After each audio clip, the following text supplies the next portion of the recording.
Masdan mo kaibigan sa sulok at sa gilid mo, di ba puro basura ang siyang laman? Masdan mo ang kagubatan at ang mga ilog na unti-unti na naglalaho.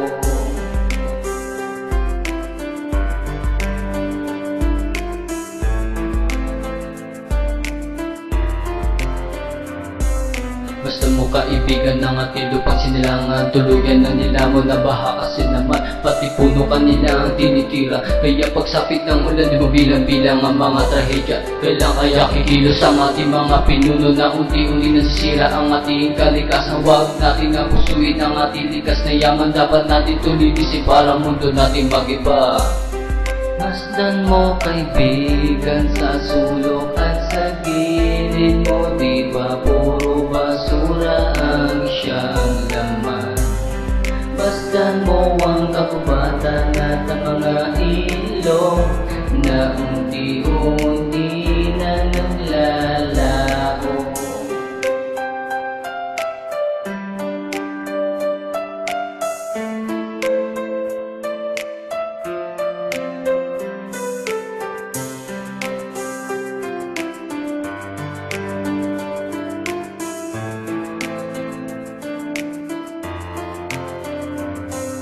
Kami mga kabataan, waring nakakulong. Di naman kami adik, ngunit bakit para lulong sa binubuga ng pabrika, dulot ng pagkalason? Anong ginagawa ng ating pamahalaan? Bakit sa ganong problema di na kanyang solusyonan? Saka nang ba sa nakikilos kung halos lahat-lahat ng ating likas na yaman di na kayang muling iyahon? Huwag na natin hitain pa na sa atin ay magalit ang Panginoon. Masdan mo kaibigan sa sulok at sa gilid mo, di ba puro basura ang siyang laman?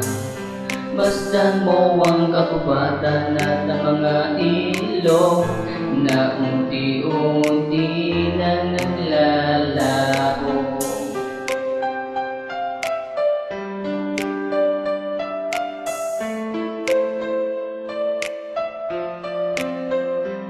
Ang kalikasan nga naman, pag ito'y nagalit na, di na natin mapigilan ang kanyang hagupi. Sino ba ang pinuno na siyang nagpasimuno at pati bata ay nadadamay? Na wala kang malay-malay sa trahedya na sinasadya na sadyang kay pangis, at walang pinipili mapayaman o mahirap paging kahinagupi. Huwag ka nang magtaka kung magkaundoy muli, dahil sa kalagaan di matukoy ng pag-asa. Lumakagamitan na wala na magpag-asa, bakit di mapunduhan ng ating pamahalaan? Dapat na tayo kumilos bago pa tayo maubos.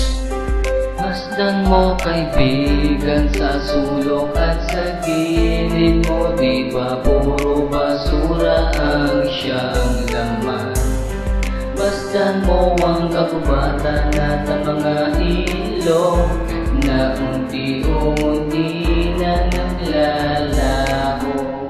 Masdan mo kaibigan sa sulok at sa gilid mo, di ba puro basura ang siyang laman? Masdan mo ang kagubatan at ang mga ilog na unti-unti na naglalaho.